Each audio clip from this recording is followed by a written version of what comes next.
Hello and welcome to the Overly Animated Podcast, where we take animation seriously. We provide fan-oriented and analytic discussions on a variety of animated shows, movies, and anime, currently featuring Steven Universe, Miraculous Ladybug, the new Powerpuff Girls, which is great, and Voltron Legendary Defender. Happy anniversary to us here at the Overly Animated Podcast. We are 1 year old today.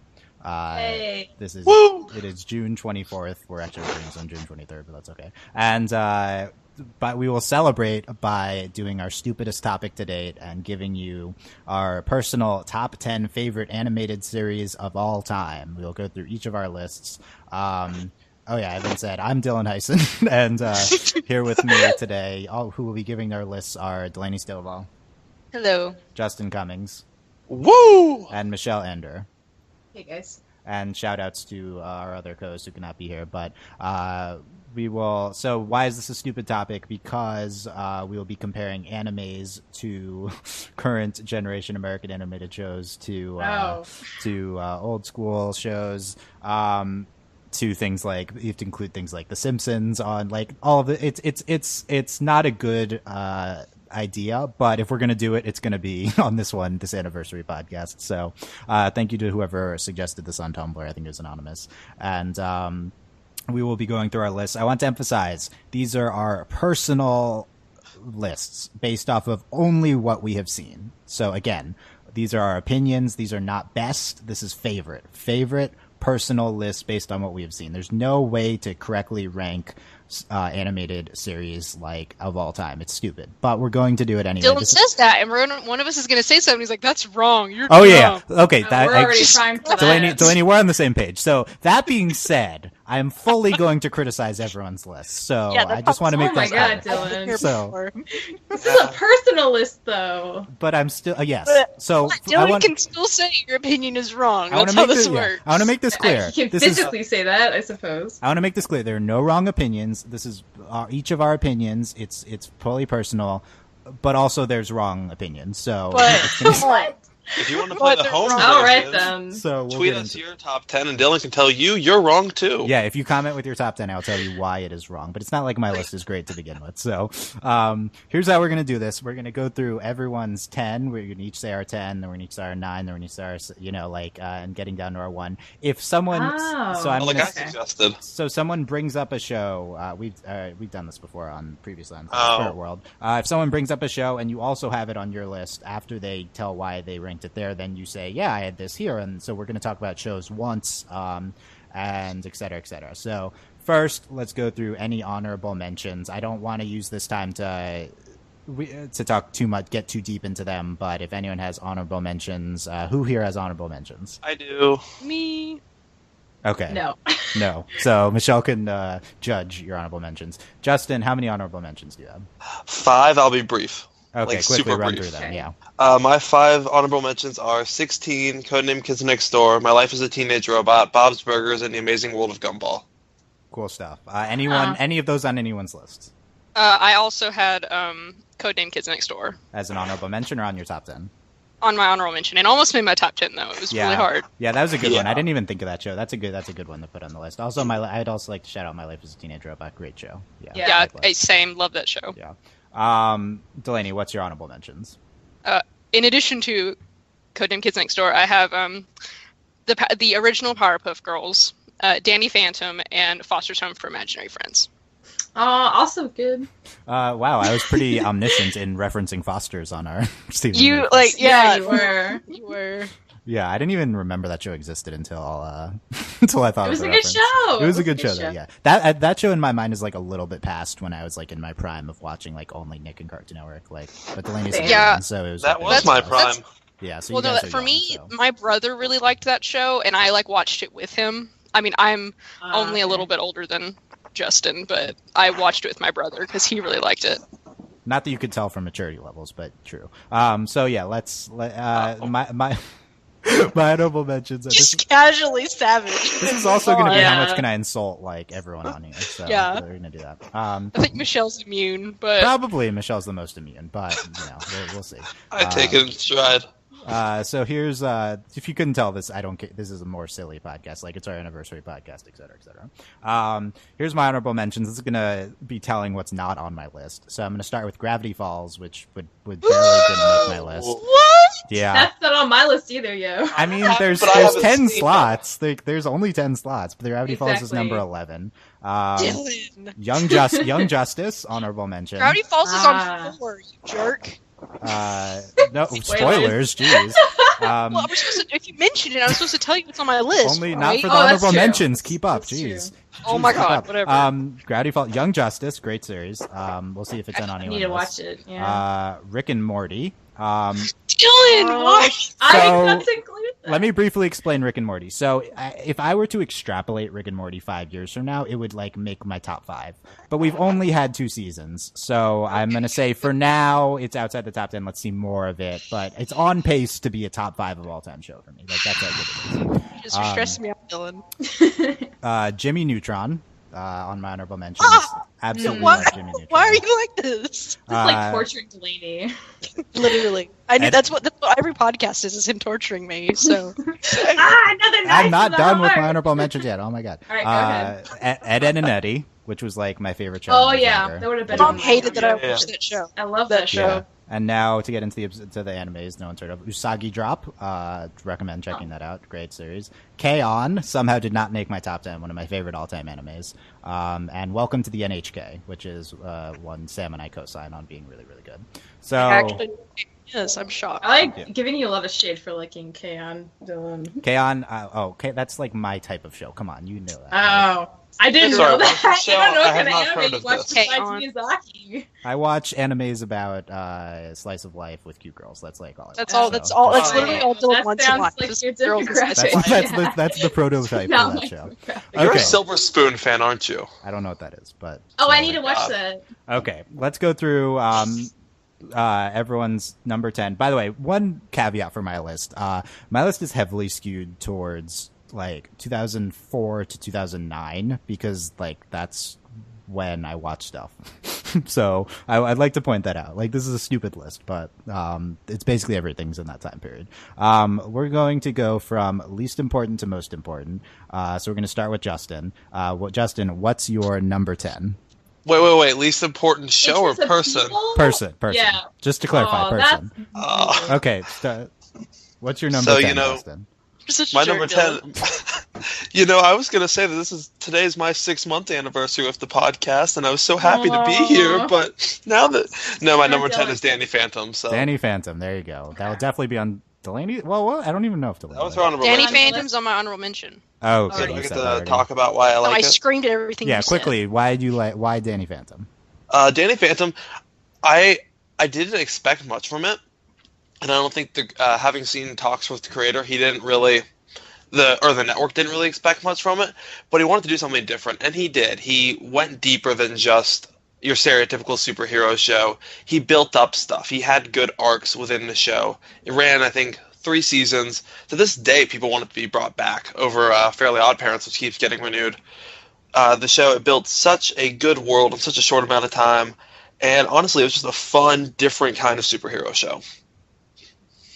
Yeah. And where is Danny Phantom? Michelle, Danny Phantom on your list? Not No. on my list. Okay. Not on my list. Yeah, we have some. I think Sam and Mel would be repping the Danny Phantom. I don't remember, but Sam would be like screaming that it's Sam. only. I think Sam. That might be Sam's number Phantom. 1. So I'd like to. Yeah, that's wow. Sam's favorite thing ever. Yeah. So yeah. Danny Phantom, I feel like was along with Foster's like slightly past my prime for completely same. viewing. That's a little older. It's like me and Michelle are like the old people of the group, so it's like a little bit past our time. Elderly. Yeah.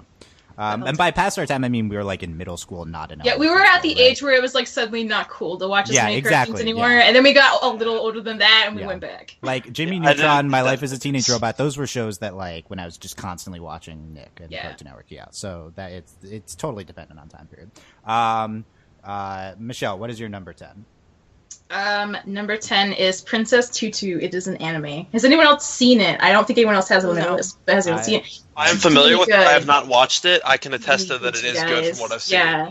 It qualifies as a magical girl show, but it's kind of more about like ballet, and it's about a duck who wants to help a prince, and she is transformed into a human and goes to a ballet school, and it's really great. and it actually has like really deep emotional appeal and really good character arcs and a super satisfying ending, and explores concepts of fate and free will, and it's really good and you should watch it. You totally skated over the part where she was a duck. I love that. Like, I'm just like, I want to get that out of the way as soon as possible. Like, keep talking. It's a really good show. It has a very silly title, which I think is what automatically turns a lot of people off. But Princess Tutu's quality stuff. Nice, cool stuff. I assume there will be more animes no one has heard of as we continue down. Probably. Delaney, what is your number 10? Justin already mentioned it.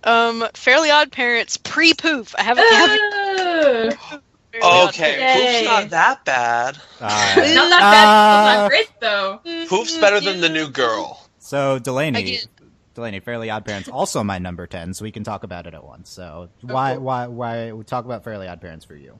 I just loved Fairly Odd Parents, like, and my brother helped me kind of make this list because cartoons were always very much, it's a me and him thing. Like, we watched kind of all the same cartoons, and it was like, what should be my number 10? And I have seen like every single episode of Fairly Odd Parents like numerous times, aside from like the newer ones. You know, like when Poof happened, my brother and I were like, we're noping out of here fast.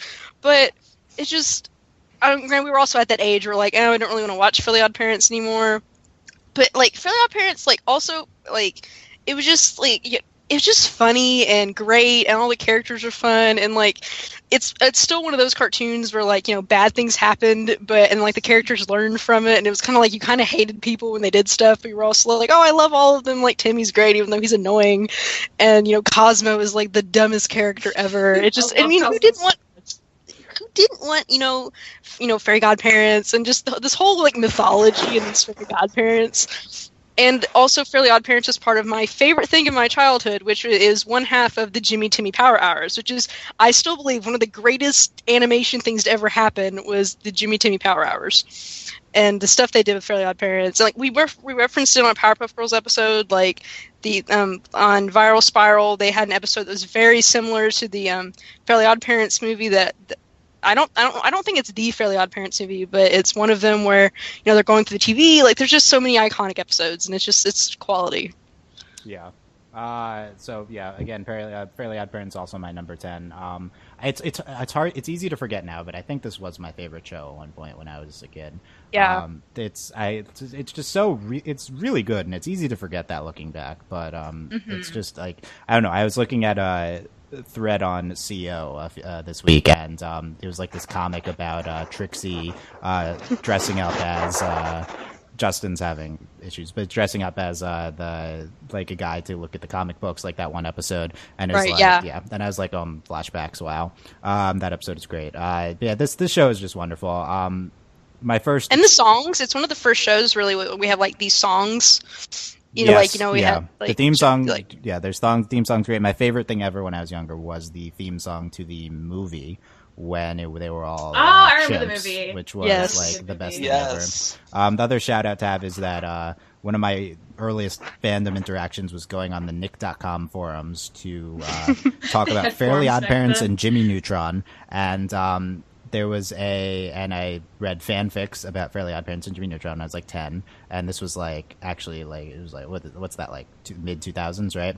And the best story about that, I think I've told this on the podcast before, is I was reading a Jimmy Neutron fic, and someone wanted to it was a Jimmy Cindy fic, and someone asked one of the moderators whether they could end their fic with a kiss on the cheek because they were worried that would break Nick.com rules because there's no kissing allowed, and it was approved, I think, and so yeah, that was and also at one point Cindy told Jimmy to like drop dead, and everyone was like shocked and like, oh my god, it's so horrible he would say that. But yeah, this was like my show at one point in my life, and it's just really, I think it's just gonna hold up, and it's really incredible.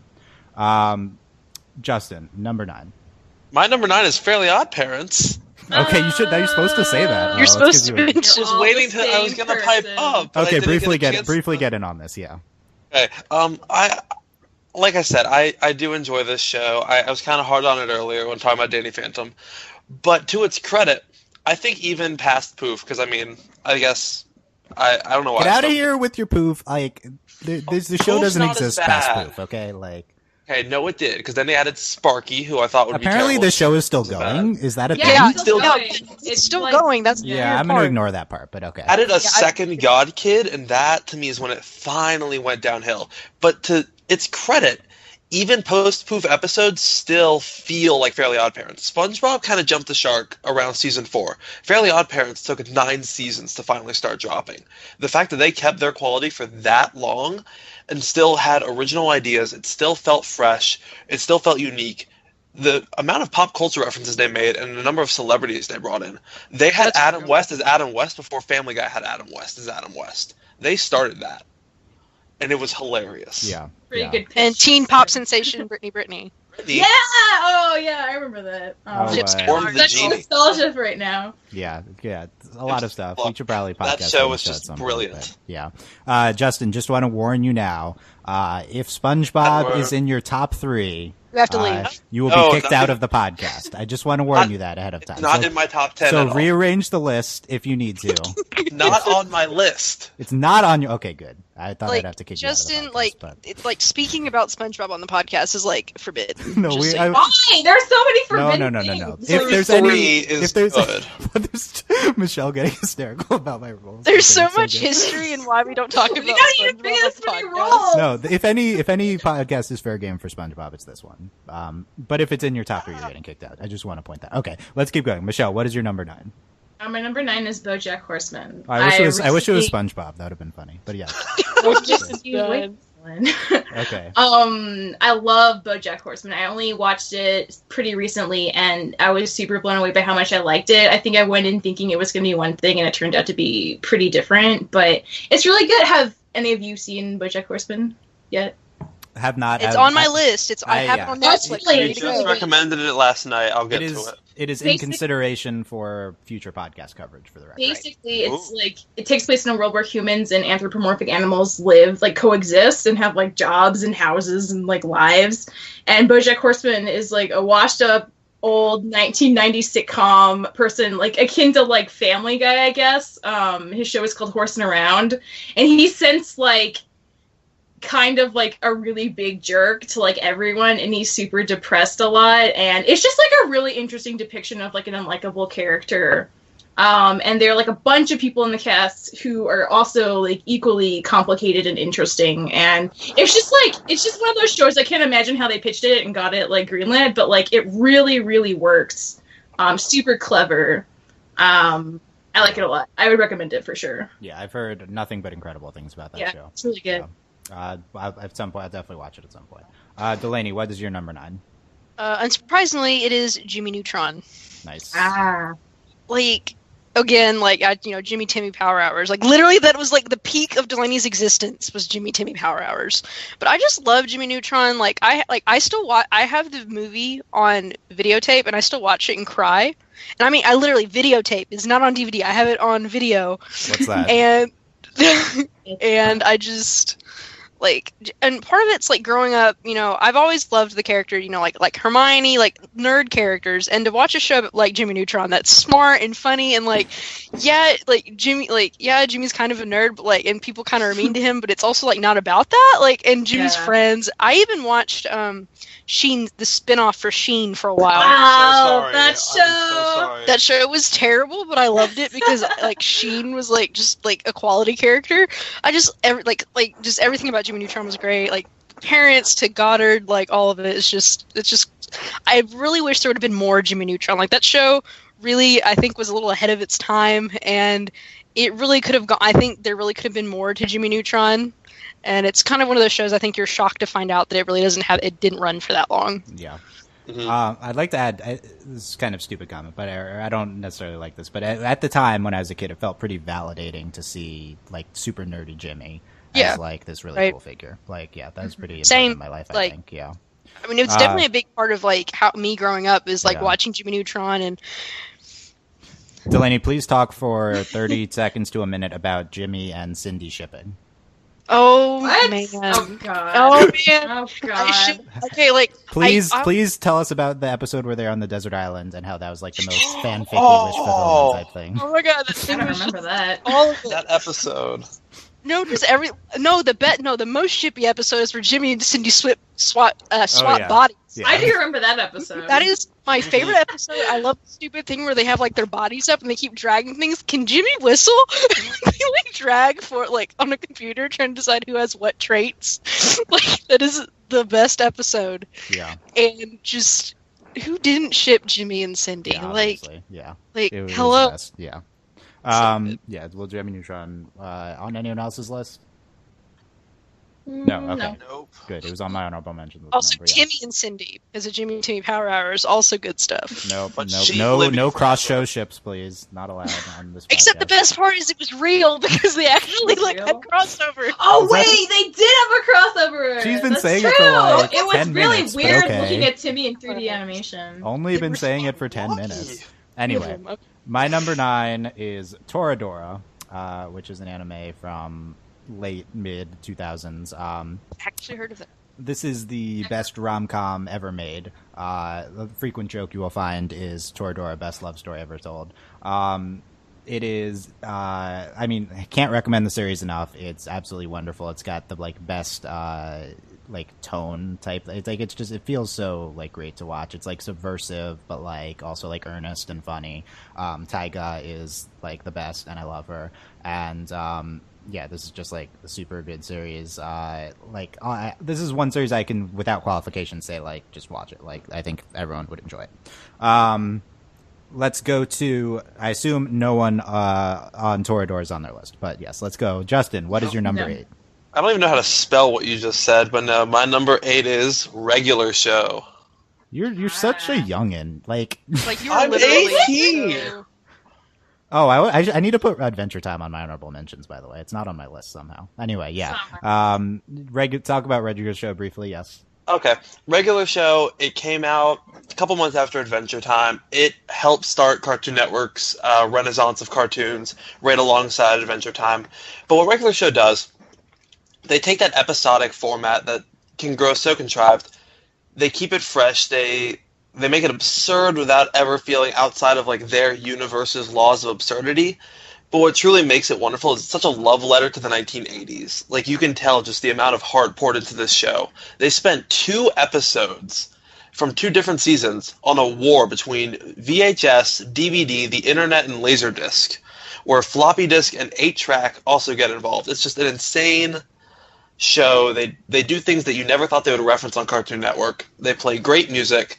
It's just a fun, episodic love letter to the 1980s. Plain and simple. And it's probably one of the best pairs I've ever seen, Mordecai and Rigby. They're the ultimate bros. Cool. Yeah, I've heard good things about that show, but that's always like way too new age for, you know, only you, the youngin, would be into it. But you know, so I can safely say it's not on our list. Correct. Great. Is that the Yeah. one with the bird? Is that what Yeah, that show the bird is? and the raccoon. The one with the bird. Is that That's the one all with the I know. bird? Says it Okay. all. Cool stuff. then, Literally yeah. don't Played watch Ballroom Blitz by the Sweet. That made my life. Okay, that is a good song. We'll say that anyway. Michelle, you're number 8. My number 8 is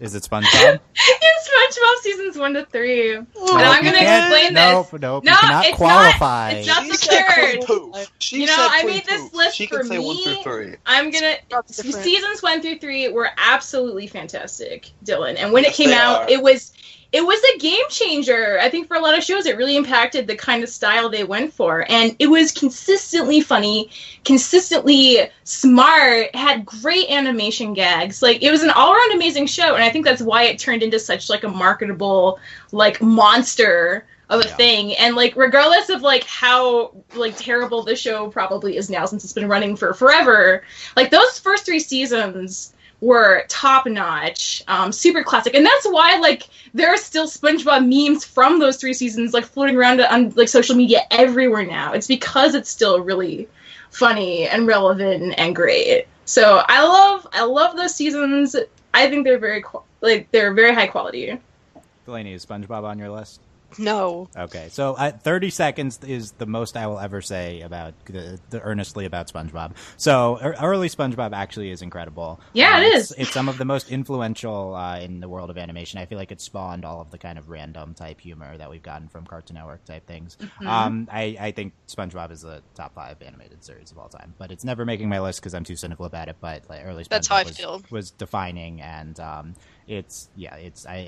loved it as a kid too, I assume. But yeah, you just like watched it. I've just seen the early episodes like a million times each without ever Me like, too. specifically On watching syndication, because they like, just play it they're over so and over. good. Yeah, so. I literally, my brother and I watched this yesterday. We watched Steven Universe and then the Powerpuff Girls, then it was SpongeBob or whatever. Like we were flipping around and like, yep, watched SpongeBob for like 4 hours yesterday. Michelle, what is the best SpongeBob episode? You're not allowed to say Band Geeks.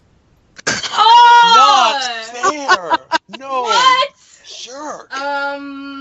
Oh Jesus, this is Can't not. even name another episode. They're also like blobbed together. That's not true. Well, yeah, it is kind of blobbed together. I was gonna say either the one with Wormy or the very first one. Welcome to the Chum Bucket when like SpongeBob and Mr. Krabs have that amazing like rock song where they miss each other. Yeah. I'll say they're both really great. The first Salty Splatoon episode, I feel like I really like. Oh, that's really good. Frankendoodle. Frankendoodle's so good. My favorite is the one I can't remember the name of it. It's Loser. That's my fave. That's that episode. It's my favorite episode. That's very descriptive, Delaney. Oh, you know exactly what I'm talking about. I know what you're talking about. You can just say references. It's with like, Kevin. It's the best episode. Exactly. Yeah. Okay. At some point, we'll probably have to talk about SpongeBob, but Probably. for now, it's over. Very it's done. important. Delaney, what's your number 8?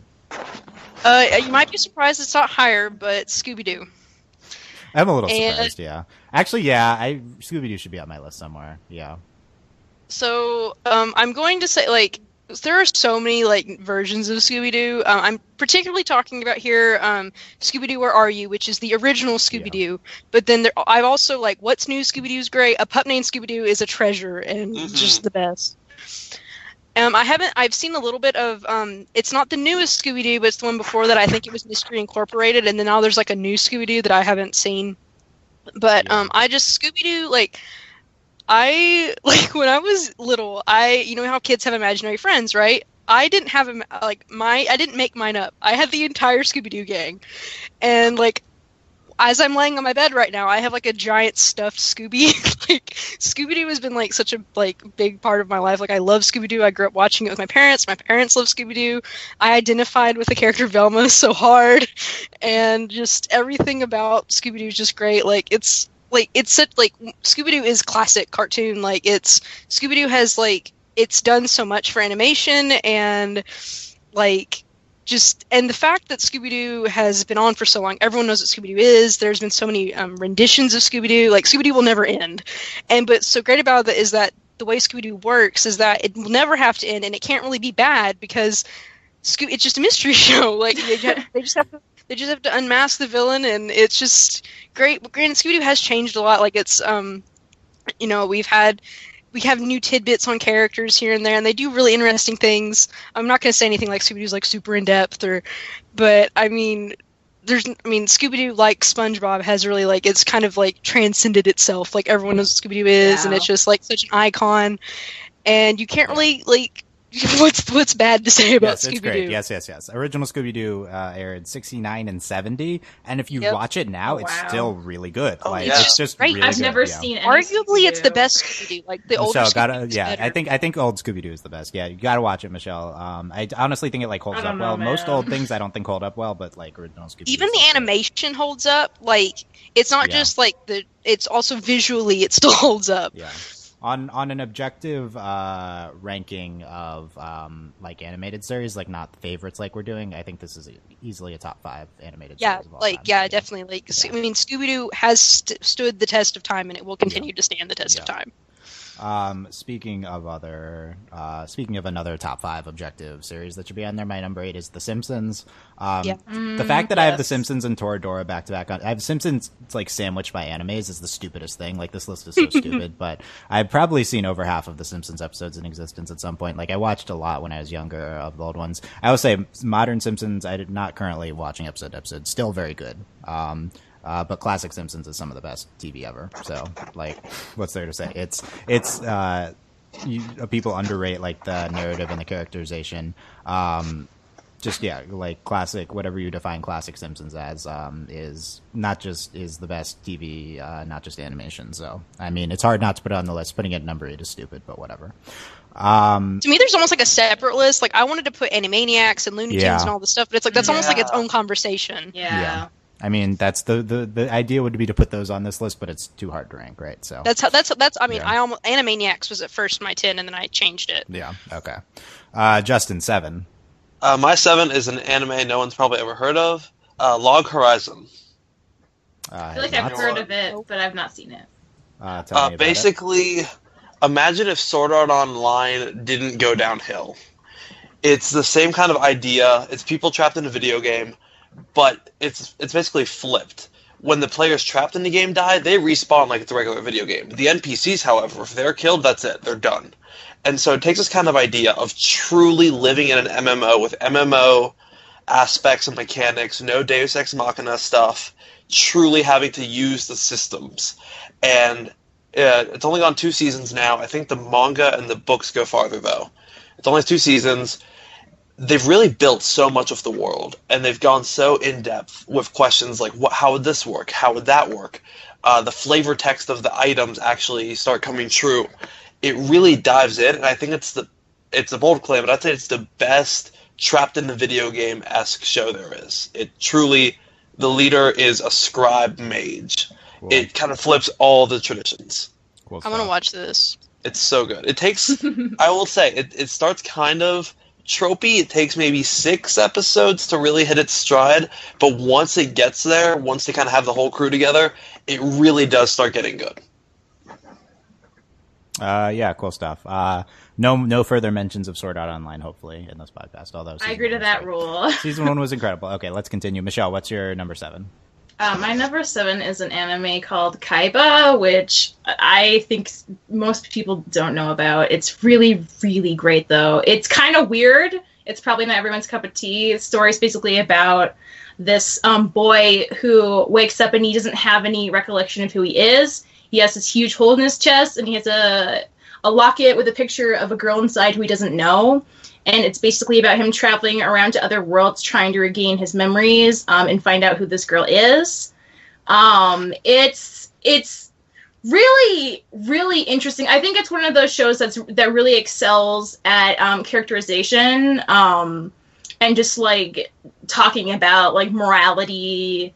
And choices and like just like very deep like emotional connections between people and just like all those abstract things that like are easier to portray through action than they are through like words.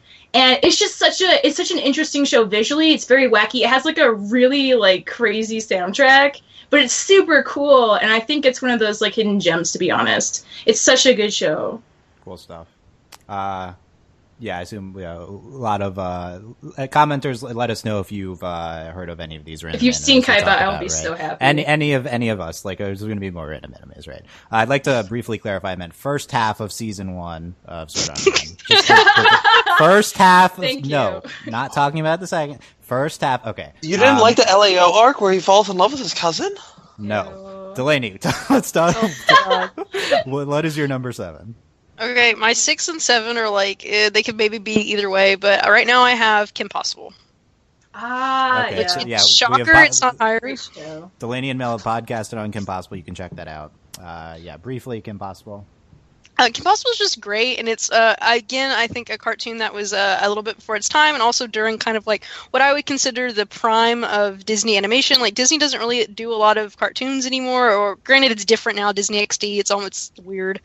But, like, it's just, best friend, like, you have this, like, they flip, like, gender norms in this show so much, and it can be a little tropey at times, but it also makes a lot of the tropes. Like, it's a comic book show without being a comic book, and it's, the bumbling sidekick is the male best friend, and we have this super cool cheerleader, but she's not really like she's not that stereotypical cheerleader. Like, yeah, Kim's super popular and all this stuff, but she can do anything, and it's just so much feminism and just awesome in this show. It was great animation, like it was fun to watch. They had 2 movies, which arguably some of the best Disney original movies ever. Kim Possible, Stitch in Time, and Kim Possible, So the Drama. And they even came back, and we kind of had like this weird fan fiction season where they came back for season 4, and like everything you ever wanted to happen ever happened, because it was the season where Kim and Ron dated, and it was awesome. And we even had like a graduation episode, just Rufus, the naked mole rap. Like, Kim Possible's just great, and it's another one of those iconic shows, and it did a lot for, and like Mel and I talked about on the podcast, which please go listen to. It took a lot of attempts to get that podcast to happen. It carries on the tradition of that Buffy introduced of what we can have female protagonists, and it's just great. Yeah. One thing I always liked about Kim Possible is that it was one of those shows that was like funny on a level that like adults could also appreciate. Right. Like, it was one of the few shows I could watch with like my dad, and he would be laughing like just as much as me, which as a kid I thought was like really cool. Is it on anyone else's list? No. Yeah. A lot of people can be happy. It is very good. Brought it up. Yeah, for some reason, I just never saw it. But yeah, great, iconic show, etc., etc. Yeah, so let's keep going. My number 7 is The Melancholy of Haruhi Suzumiya, which is a class. I mean, it's not classic, like mid-2000s, but iconic modern anime. I'm starting to know what kind of anime you like now. I mean, it's another slice of life. Literally slice of life. That's all you need to know, Michelle. With cute girls. Yeah, no, yeah. I mean, Haruhi starts as this and becomes like a much deeper story, much like one I will talk about later. This show's incredible. It's, I mean, I don't know, like, it's like a defining show in Dylan's life. Like, Haruhi's like a great character. Like, the plot of the show is wonderful. I love what the show does, like, with a lot of like stuff with like the television medium. It does really interesting things, and just the general story of it's great. Like, this is a classic modern anime. Anyway, also very defining. This is another one I'd recommend to everyone. 6, Justin. Before you kill me, this is only so low because I have not gotten a chance to rewatch it yet. My number 6 is The Legend of Korra. Okay, I was wondering when we get to it. That was very low, but yes. So we're going to talk about Korra 4 times. So why 6? It was 5. I moved it down. That's not the answer I'm looking for. Why is it not number 1? Literally. Because it's personal favorites, and I like Korra a lot. I loved watching it. At one point, I thought it was better than Avatar. I recently rewatched Avatar. I forgot how much I loved it. Yeah. I think a Korra rewatch, it would probably bump it up to 1 or 2. But for me, I mean, it's great as a show. I think as an animated series, it's probably one of the best of all time. But as far as my personal favorites, I connect to it, but just not as much as my top 5. Okay, cool stuff. Plenty of time to talk about Korra and Avatar. So, Michelle, what's your number 6? Another anime, Hunter x Hunter. Anybody heard of this one? I didn't expect Michelle to bring the 10 random anime list. Like, it's not random. Apparently, it's the very obscure popular. anime list. Yeah, it's not obscure. Michelle's like 10 favorite shows. So That's my time to put the 10 weirdest animes I know. No, it's not weird. It's really not. It's actually mainstream. It's mainstream. It's really good. It's about this young boy named Gon Freesis who. His father like left him at a super young age on an island, and he decides to go find him, but he also wants to be what's called a hunter, which is somebody who like if you're like a good enough like specimen to like pass all these tests, you get to like specialize in something like treasure hunting or like at being an explorer. It's like a very prestigious like position. So he trains to be a hunter. It's about him like meeting all these other people who also want to be hunters and going through all these tests and like the unfolding of world building and just some of the it's kind of long, but it stays like really, really consistently good. It's some of the, again, like I'm a huge like character person, so it has some really, really great characters in it. Super interesting stories. And it's just like, it's one of those things you can like serial watch and be like super engrossed in and like have to remember to eat because it's so good. Nice. It's such a good show. Really, you should, if you like adventure type shows, like Hunter x Hunter is for you. Now I'm wondering if Michelle's gonna have like One Piece, Naruto on her list. Like we'll see. we'll see about Bleach. that. Bleach, yeah. Shout outs to those 3 because people are gonna be asking why wasn't One Piece on your list. Okay. Delaney, what's your number 6?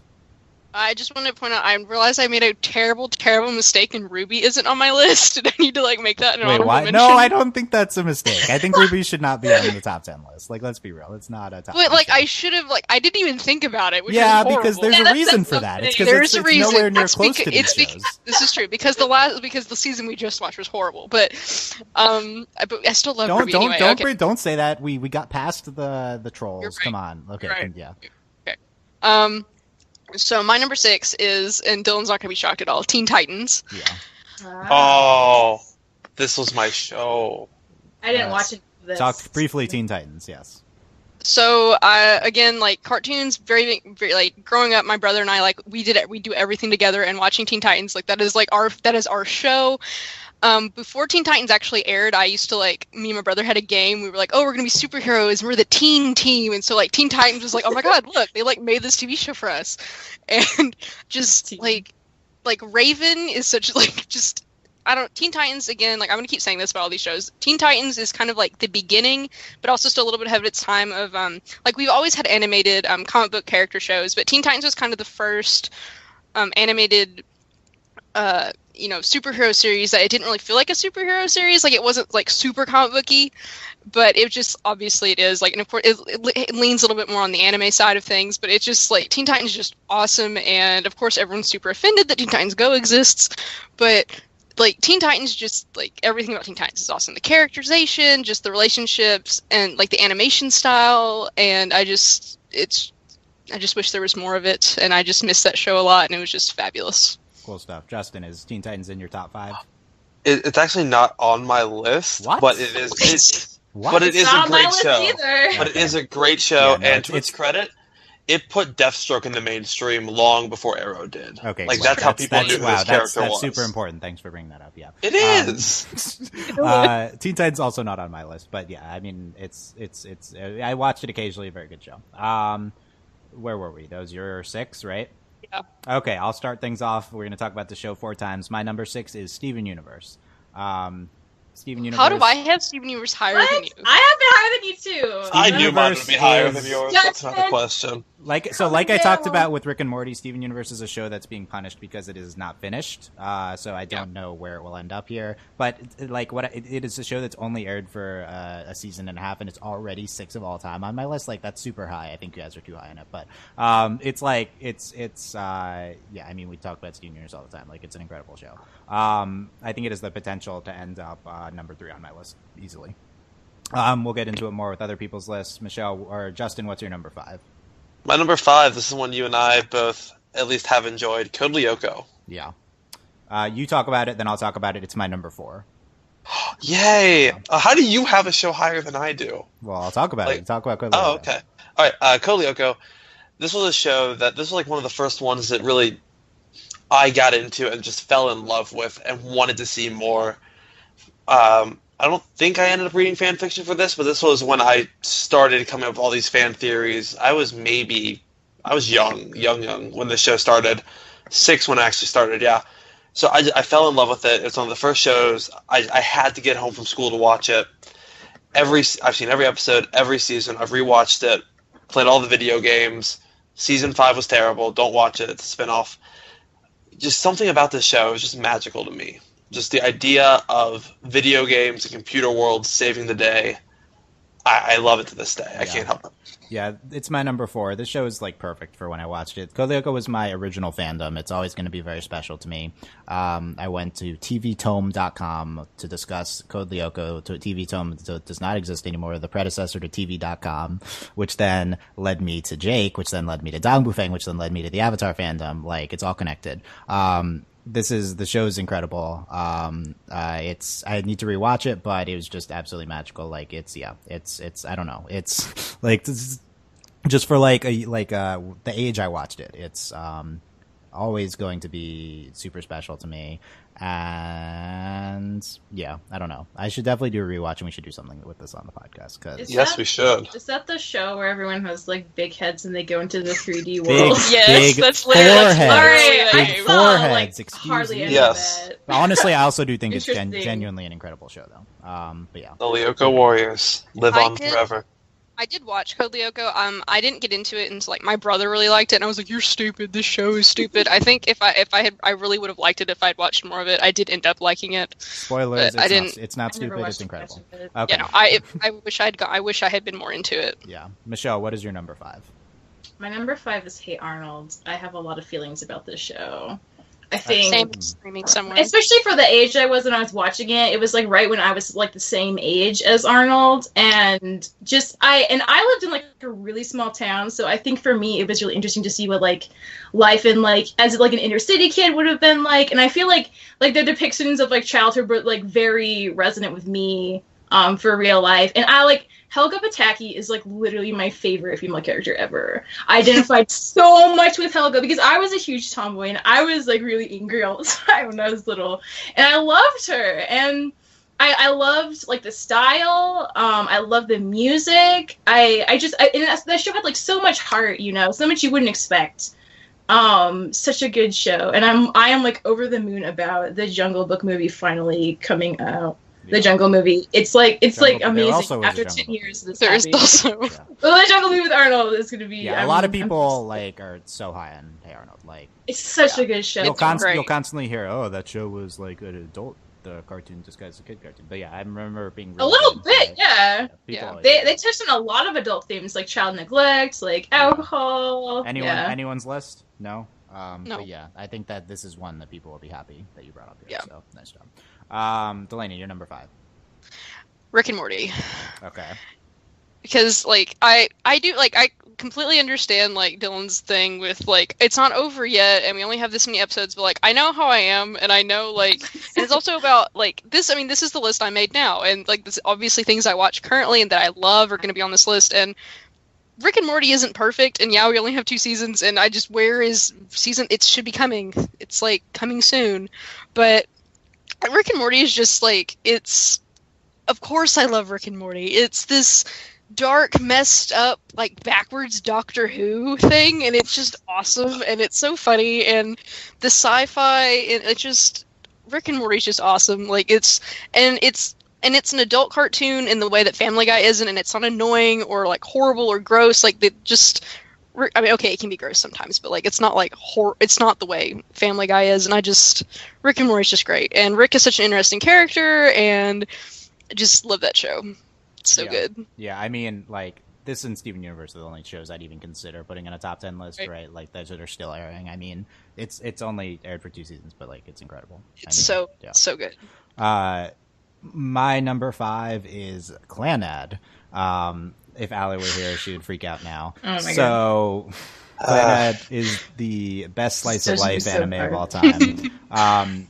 So there's season 1 of Clanad, which is like pretty good, and then there's the Clanad After Story, which is the most emotional thing that's ever been created in the history of the world, and it's like pure magic. There's like a 3-episode stretch in the After Story, which is like pure catharsis when you watch it, and is like the best thing ever.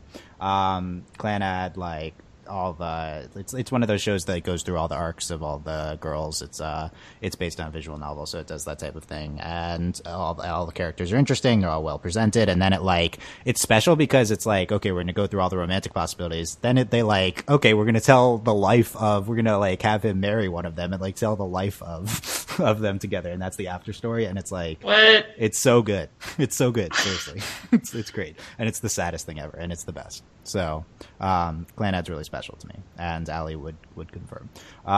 Number 4, Justin. So I only put 2 anime on my list. Log Horizon was the first one, and I thought really hard about what other anime I would put on this list. Finally, I picked Gargantia on the Verdurous Planet, and I guarantee no one else has heard of it. Come again? No. What was that? Yeah, I haven't heard of that. Gargantia on the Verdurous Planet.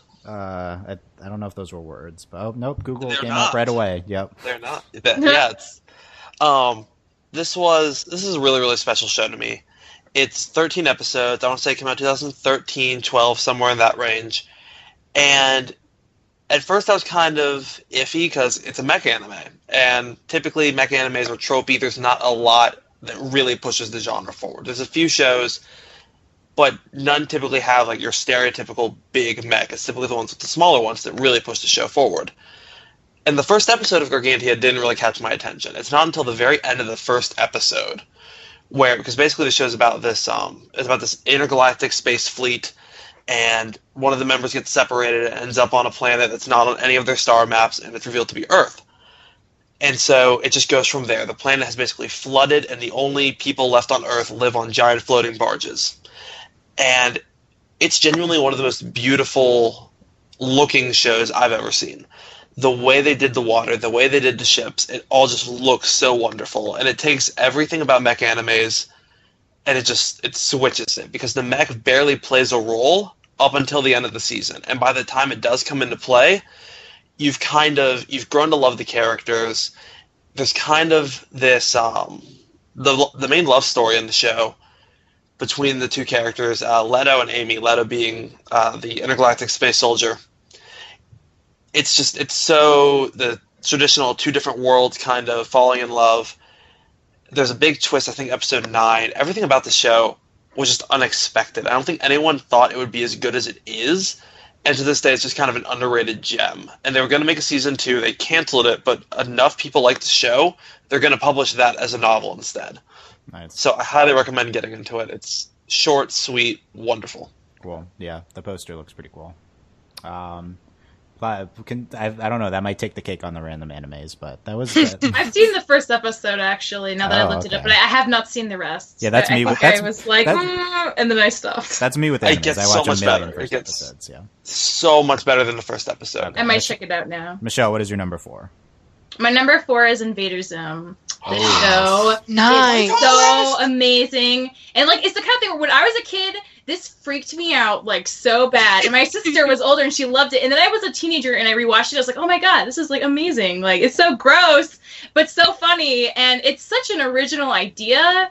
And like the voice acting is like top notch, and the story is really interesting. And it's so like how did Nickelodeon decide like this is what they wanted?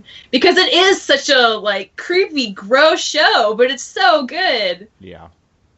Oh man, Invader Zim's so super defining show in animation. Yes. Super important for like the history For of sure. Avatar too. Brian was the art director. Oh, yeah, on definitely. Invader Zim. Mhm. Yeah. Is this on your list, Justin, or did you just react because you reacted? I just love this show Okay. because It's can I so be a good. mongoose dog? Grr is my childhood. Okay. I'll say Gurr's Doom song in episode 1. I think, right, is Yes, So it is good. episode 1. So the great. most. So good. That was like the most quoted thing for a year when I was a kid. Like, oh my god. Yep. Why Yeah, is me there too. bacon in the soap? Yeah, I was thinking about the bacon and the soap also. All right. I made a mess. I made it myself. Delaney, what is your number 4? And I had to put my list away because now I don't need it because I know I can tell you my top 4 easily, and Gravity Falls is number 4. Okay. And I'm shocked that you don't that you had this on honorable mentions because you said like it's sometimes they're hurt because they're not done. Gravity Falls unfortunately Gravity Falls is is over. done. Yeah. And for me, like, of course, Dylan and I and Britt covered Gravity Falls, and like you can go back and listen to like me just talk about this all the time. But the sibling relationship on Gravity Falls is really, really important to me. You don't really get a lot of kind of positive brother-sister relationships. I have a younger brother. No, we're not twins, but we act like it sometimes. And just everything about Gravity Falls is just wonderful. Of course, the show changed a lot. We have season 1, the like Monster of the Week, but of course it's still good. And then of course season 2, Gravity Falls became arguably one of the best animated series ever. Like I think it's up there. I mean it's on my list here. It's up there with the likes of The Legend of Korra and Avatar for me, and I just love Gravity Falls so much. I'm so sad that it's over, and there's a lot of things about Gravity Falls that just like hurt me because it's like, oh, there could have been more. It would have been so good. But I think Gravity Falls is just excellent. It's just everything about it. Yes, a bit male dominated, but I really, really love Gravity Falls. Yeah, I mean, look, Gravity Falls is great. Like, even in 2 seasons, it cements its place among some of the best ever. I don't quite think it's in this tier, but I'm absolutely open to it being in the discussion. But for me, it's like slightly outside, which is why it didn't make my top. But yeah, obviously it's great, and check out our earlier podcasts on that. I already talked about my number 4, Code Lyoko, so let's go to Justin's number 3. Number 3. My number 3 is Avatar: The Last Airbender. Okay, why So only low. why only 3? What? So low. Okay. Guys, so This is biased. very, very much based on my personal opinions. This is definitely my favorite, and also, this is sappy, you're going to kill me for it. Not just the shows that are my favorites, but I think the shows that help define who I am and also, like, what I'm doing with my life now. And so, I mean, Avatar did definitely play a huge role. I remember, I don't think I appreciated it as much when it first aired because I was 8 when the show started. Looking back, I didn't appreciate Avatar as much then as I do now. Like, I just rewatched it for probably the 3rd or 4th time. And just every time I watch it, it gets better and better and better. The characterization was so well done. Everything about the show, I forgot like how sympathetic Iroh was even at the beginning. Like even when he was portrayed as a villain, he was just or with the villains, quote unquote. He was such a good character and just so well rounded. And all the characters were like that. Even the minor characters, they get their arcs, and then that's why I love season 3 so much. When they bring back all these minor characters, you really care because they made you care the first time. It did so much world building so well in such a short amount of time. They knew they were only going to have about 60 episodes, and they made every second count. Yep. I mean, we'll talk about Avatar again. So, Dylan and I have the same top 2. It just like... We'll see in what order though. That'll be interesting. That will be interesting. Y'all are going to kill me for my top 2. I know. I will. Oh, I was going to say. I will objectively say Justin's 3 and 6 are wrong. So there's your official pronouncement. They are declared wrong by Dylan. Okay. Michelle, what is your number 3? My number 3 is Revolutionary Girl Utena. Anybody seen it? No, you're going to make Sam very happy. Oh, man! If you like Steven Universe and you're okay with like super adult themes and lots of metaphors, you should watch Revolutionary Girl Utena. The influence of Utena on Steven Universe are like pretty undeniable. So much. Anytime you see someone pull a little sword out of somebody else or like be really gay, I feel like it's mostly because of Utena, to be honest. The show is so freaking good. It definitely isn't. I mean, this is literally the second anime I ever watched in my life, so I was in way over my head. Wait, is it gay? Because now it is super gay. Okay, it is the gayest. Everyone, everyone has sex with everyone, but like it's also really dark. It has a lot of really messed up themes, but it also has like literally some of the most like amazing, compelling character development in one of the characters I've ever seen in my life. And even when I was like 15 and didn't know what was going on, like I still like bawled my eyes out at the end because it was so good. It's also one of the most like super feminist things I've ever seen, and it handles a number of things like very, very well. Lots of trigger warnings for like abuse and sexual assault and like things like that. But I mean, if you keep an open mind and you're okay with that, it's a really, really, really amazing show. Like it will stand the test of time. Yeah, I have not. Gay and feminist are my requirements for watching things. It is so good, Delaney. Oh my god, your life will be changed. I don't watch anime. This will be my first anime. Go for it. Like, don't even with that. Get that out of here. Get that statement out of here. Retract. Literally don't. Retract that statement. Yeah, I haven't seen Utena yet, the closest but thing to anime. It's obviously a classic, and yeah. So good. Glad you're bringing this perspective to this. Delaney, really talk about your number 3, Steven Universe. Good job. Dylan knows me so well. And no, Dylan and I did not share our lists with each other. Like we just, he knows. Obviously, that's number 3. Obviously, Steven Universe is number 3. So like it's like I remember when Steven Universe first came on, and I was like, that looks stupid. I'm not gonna watch it. Whatever. Because at that point, I decided Cartoon Network was dumb and everything they were showing was dumb, and I was just like, no. And then Sam and Dylan were like, Delaney, you have to watch Steven Universe. Blah blah blah blah. And Steven Universe honestly has like kind of changed a lot of my perceptions about animation, and just like the kind of like I couldn't like the new Powerpuff Girls if I hadn't watched Steven first. And I just think Steven Universe is just like, yes, it's not over yet. Yes, it had a little, not really a rough start, but there are some episodes in there that aren't the best. But Steven Universe is just, it's the most progressive show on television right now, and it's just so beautiful and fun and great, and to have a male lead like Steven, and such wonderful female characters, like it's just like I'm just gonna.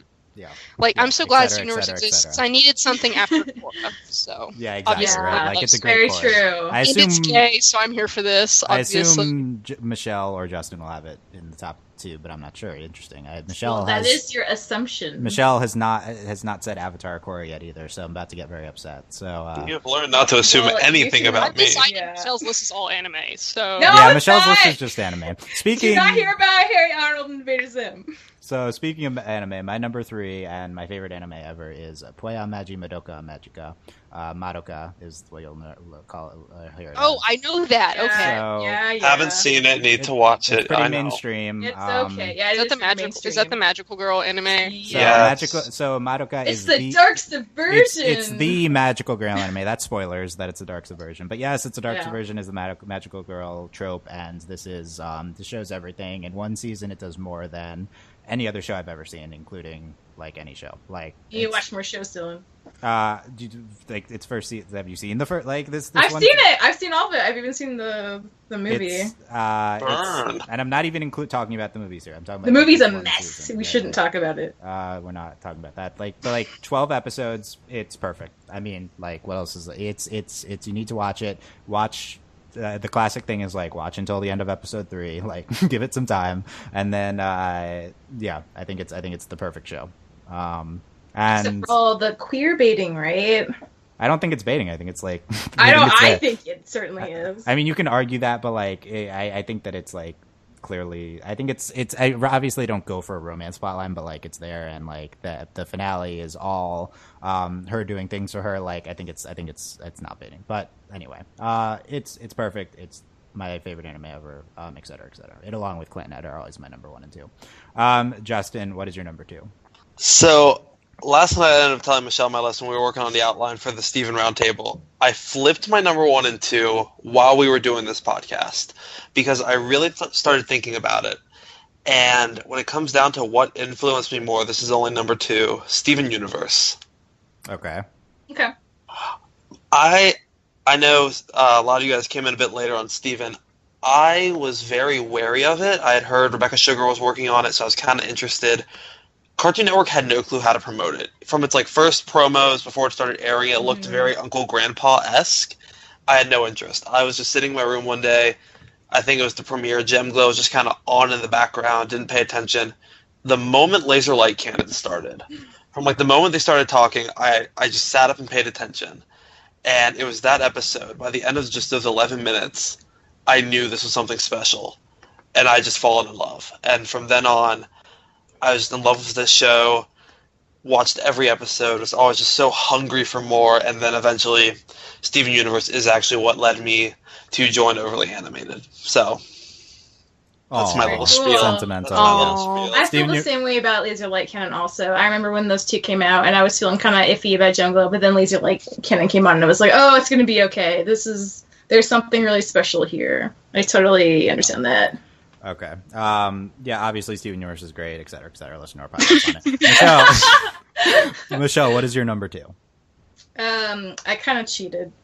If you ranked Avatar and Korra together, that's not allowed. You can't do that. I already did it. It's done. Last night, Okay, you told me I was not allowed to together. do that. It You is told me I impossible. couldn't. What I do would you like Guys, to- it's impossible I would like to for me officially choose between disqualify Michelle from this podcast.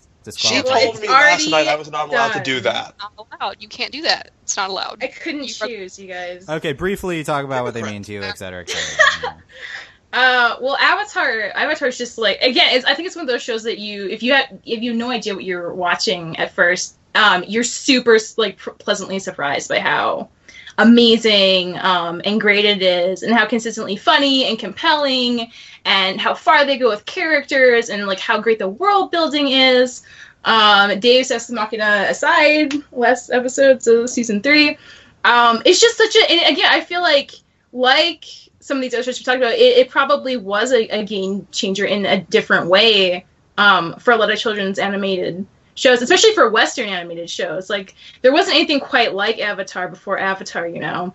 And it's just it's one of those shows that's going to age super well and be consistently top quality. Yeah. And Korra is like the next chapter, and there are a lot of things like Korra does that Avatar didn't quite do, and there are things Korra didn't do as well that Avatar did. So it's hard to choose one objectively top over the but other. hard choices Cop must out. be made. Cop out. Yeah, cop out. Well, there you go. There you go. Okay. Michelle, also give us your number 1. Oh, it's Steven Universe. So talk about Steven Universe. Steven Universe is amazing. I have not been so invested in something since like Harry Potter, so that that probably dates me. But Steven, it's just such a it did so many things I like didn't even like I couldn't have hoped for in a kids show and like an animated show and like a show. It's just there's so many things about it. Like it makes you feel good. Like it tackles like so many different kinds of like character and like relationships and like metaphorically what people mean and just like so many things. And it handles it in such like a deft way, which I think is like kind of amazing because like it could have been really like in your face about all these things and it really wasn't. And it made it so ambiguous to a point that like pretty much anyone could identify with certain aspects of the show, which I think is pretty amazing and great. Obviously, like we talk about it a lot. It's such a good show. Like you make like fan vids for it, and like it's very meaningful to you, right? Like, it's very meaningful. Right. Yeah. Like et cetera, et cetera. Yeah. It's at the core, these are personal lists. I'm saving the main event for last, which is me with whether Delaney or I have Avatar, Korra higher. Justin, what is your number one? I'm a special little snowflake, Dylan. My number one would happen to be the massive franchise Total Drama. So this is also not a show, but okay. Well, it's multiple seasons, but each season's kind of standalone. You know, I'm not shocked. So Justin has been recapping Total Drama Island on the Overly Animated blog, overlyanimated.com/categories/blogs. But yes, talk about what that show means to you. So this show started back the summer of 2008. This was kind of a weird, rough time in my life. I've kind of felt lost, like, as a person. I know I'm getting kind of sentimental. But I had grown up from a very young age watching Survivor. And so when basically animated Survivor started, this felt like my show. It felt like this was made just for me, the perfect show, the show I would have made. And it started off such a simple premise, animated reality show. And they stuck to it. And I don't think a lot of shows would have actually been brave enough to get rid of a character every single episode, more or less. And I think it's because they did that and actually stuck to their premise that they really built a following. And it kept going. They made a second season, and then a third, and then they made a fourth that was kind of so-so. But then fifth, sixth, they made a spin-off that was still in that universe. And to this day, it's technically not over. We don't know if we're getting another season, but it's not over. So for basically the back half of my life, this show has been there. And I fell in love from the first moment I saw the first episode. I have so many ships for this show. This show is what introduced me to fan fiction, introduced me to fandom. This is the show that truly, I think, set me on the path to wanting to do what I do now, wanting to actually analyze animation and study it and really look at tropes in it. And so I think without this show, just my life would be completely different. And I was going to put it at number 2 because it is so obscure to most people, but I think it would just be a complete disservice to how much it has impacted me as a person. Nice. Good choice. Okay, fair Definitely point. Personal list. Yeah, I'm glad you phrased it like that, so now I can't say that you were wrong, but yeah. Good job, Justin. Good job. That was nice. And yeah, check out, Justin's been writing about it every week. Check it out on overlyanimated.com. So, Delaney and I both have Korra and Avatar as some combination as 1 and 2. I do not know which Delaney has ranked higher. She does not know which I have ranked higher. This has been debated back to our last podcast on From the Spirit World, when we ranked that. I think we did an episode ranking of Korra, and we talked about this a little bit. This is the eternal question. It will preside forever. Which is better, Avatar or Korra? Delaney, which did you have as number 1? The Legend of Korra. Legend of Korra, ding, ding, ding. Where's my Rob Bell? But why has it been flip-flopping for you since Korra ended, or has it always been Korra? It's been flip-flopping since Korra ended. If people have listened to From the Spirit World but I'm going to restate here, during Korra, I'm in college, and I have arguably, of the people on From the Spirit World, I have seen Korra in its entirety the most. I have rewatched Korra. I mean, that doesn't mean anything, but yeah. No. For context, Delaney. I own all of them on Blu-ray. I have showed, like, there was for a while at school, I was showing, like, multiple people. I was, guys, you have to watch Korra. So I got, like, I think I definitely have 5 people. These are 5 separate times I have gone through all 4 seasons. That's where we're going with this? We're talking you rewatching it with people? No, okay. but it's just why. But my thing is, like, because I've rewatched it so much, and it's, like, that was part of why my opinion of it has changed. Back when I think when we recorded, I had Avatar as my favorite because Avatar, like, changed my life, but based on like the past like year and a half, The Legend of Korra has truly changed my life. Legend of Korra helped me discover my sexuality, and it's just like Legend of Korra means so much to me. And book 3 of Korra is the best season of television, not just animation, television ever. Like book 3 of Korra is just indescribably good. The characters in Korra are so important to me. The Legend of Korra is like the best animated show ever. Best show ever. Just like Korra is just it for me. Korra was also, I'm gonna be sappy like Justin, Korra is how I ended up meeting Dylan, everyone on the podcast. I never really got involved in fandom. I got really excited when Legend of Korra was coming out, and I actually started to listen to podcasts for the first time. That's how I got one with Dongbu Fang from Spirit World. That's how all of this happened. 4 years later, here I am.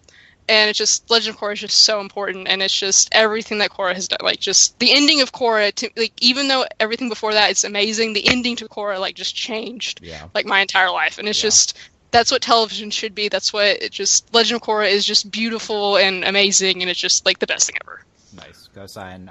Talk about Avatar. So, I've always said this before, like, Avatar was the show that I needed when it was on, like, when I was growing up, and Korra was the show that I needed when I was that age watching Korra. Like, Toph is such an important character to me. Toph is me, like, to watch a show and have Toph, and also just, like, Avatar is just amazing. Like, that was also probably one of the first shows I really got into. Avatar is the first show I actually ever actively shipped something on. I understood I was shipping something. Katang forever, by the way. And like my first email was Katanger forever or something ridiculous. And just Avatar is just amazing. And yes, it's hard, Avatar and Korra, but just to me, Legend of Korra is, that's just how this list played out. Love Avatar doesn't mean I love Avatar any less. More personally meaning for you, Korra, for sure. Right. But Avatar, amazing, Toph, like, just everything about Avatar, incredible, of course. And would it be the same if these were best rankings? Yes, Legend of Korra would be number 1, and Avatar would be number 2 if this was the best ranking. Okay. The rest of the list would change, top 2 would not. Yeah, okay, nice. So, again, I also have Korra and Avatar in some order, 1 and 2. This has also been changing for me since Korra ended. It's the impossible question. Did you do an opposite me? Did we flip flop each other? We did not flip flop. I also have Korra as number 1. Avatar Last Airbender is number 2. Mostly as a screw you to people who do not think Korra is good. And the person who sent me an ask saying, we all know Avatar is going to be your number 1. No, I put Korra as number 1. Co-signed Delaney saying book 3 of Korra is the best television season of all time. That's the primary factor here. Secondary factor. And if you want to know why, go back and listen to From the Spirit World. Go listen to From the Spirit Worlds during it, right? Korra, they're both like the most important thing to me. Like, it's whatever. It's apples and oranges. Avatar, I've never been as into, like when Avatar ended, like it's like, okay, I'll never be as into anything as I was to Avatar. That's like defining my life. I mean, it's like running a fan site, running a podcast. Like, Jake and I had like title spoilers during Avatar, and it was like everything about that. It's so crazy. And this like mid 2000s, so it wasn't like a stupid Tumblr. It was like actual internet forums. Yeah, I said it. Tumblr stupid, but we already knew that. It's and okay. then Korra became also life defining. Like while I was like older and cynical, like that's crazy. But it's like I was just as into it. Like the hype, the highs of during book 3 and book 4 of Korra. Like never. Now I truly know never again will I be as into anything now that Korra has ended. Look, I think it might be hard for people to swallow Korra as number 1 when book 2 happened, but that's not looking at the bigger picture. And also, book 2 is a very good season of television, even if it had 4 subpar episodes. I think the second half is very good. The finale is good. It also has New Spiritual Age, which is one of my favorites. Book 3 is the best season of television ever. Korra book 1 is underrated. It's very good. Yeah, and Korra book 4, it would be in my top 5 seasons of television ever, which I know not everyone agrees with, but the finale is super meaningful to me. Like Korra's like it's great. I don't know if history will confirm Delaney and I's opinions. I'm not confident about that. I do know that Korra might go down as the best looking animated show ever. That's possible. Yeah, that's possible. It's like the fact, like, even if we improve technology, it might not get better. Yeah, honestly. Like, there's the convergence of factors in book 3, like, will never happen again. And it's, I mean, Mike and Brian are the two Mike and Brian shows, geniuses. It's Avatar. Avatar book 2 is one of the greatest seasons of television ever. I'd probably put it number 2. Avatar book 3 and Avatar books 1 are also very good. I think people look back on Avatar with slightly too much fondness. I think that it's not significantly better than Korra. I think that's like Avatar also had its problems, you know, like for everything that the beginning of book 2 of Korra had, there's also the beginning of book 1 of Avatar, and then there's like the down points during book 3. That being said, I mean, it's an absurdly incredible show. Production wise, you also have to take this into account. You go ask Mike and Brian which show is better. They'll laugh at you if you think it's Avatar. Like, Korra is insanely better production wise, and they care more about that stuff than us, right? But like, just the animation, it's no contest. I mean, you have to look at them. Korra is honestly the most gorgeous thing that's ever existed. This is a list of the best favorite animated series. I put the best looking animated series of all time. Like, I think that's fine, you know. So there's the defense. So yeah, I agree. I know most of you will probably not have Korra above Avatar and think that's silly, but maybe those arguments will convince you, and go back and listen to that last From the Spirit World we did, I guess, of Korra. And I mean, yeah, just life-defining shows for me, of course. Like, I honestly think Korra has, like, I know we said, you know, history might not, but I do think Korra has changed the game. It certainly, I think, changed people's expectations for what they want from animation, and I think that might be Korra's biggest legacy. I think looking back, Korra and Steven Universe will have I feel absolutely opened up animation to being way more progressive, and that in turn will have opened up society. Like, I honestly think it's that important that shows that kids watch are going in that direction. So this is like also like society like defining too. Okay, we've been through all of our lists. Comments? Anyone? No. Anyone have balloons for the anniversone? Balloons. Happy anniversary, you guys. This was great. Or kazoos. So this is podcast 1. I don't even know what it is. 196. 197. All right. Yeah. So we have done 1 year, 197 podcasts. Wow. That is about that's over one a day. That's over one every other day, right? Right. That's crazy. We did 7 or 8 years of From the Spirit World, and we did not do this many. No. Why did that happen, Dylan? Because From the Spirit World was weekly, and it wasn't every week. And there's like a year when we didn't do podcasts, and also it's one show. And it's one show, and also From the Spirit World were like 2 hours long, and these are half an hour long. So although this guys, is over, we had 6 hours of Korra coverage. Just so if you want to go back to our Korra book 4 finale, listen to our 6 hours of coverage on it. That's because you let everyone make their own top 10 list. No, that wasn't even part of it. That was a separate podcast. Yeah, the Korra finale. It's just the Korra finale. First, we had 3 hours at midnight after it aired, and we're all screaming for 3 hours. And then the next day, we did another 3 hours where we were screaming quieter. Like, that was 6 hours of Korra finale coverage.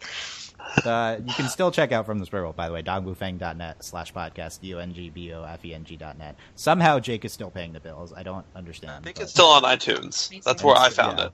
Yeah, still be on iTunes. 158 From the Spirit Worlds, and 196, and we're going to record 7, and we're even going to record 8 tonight too.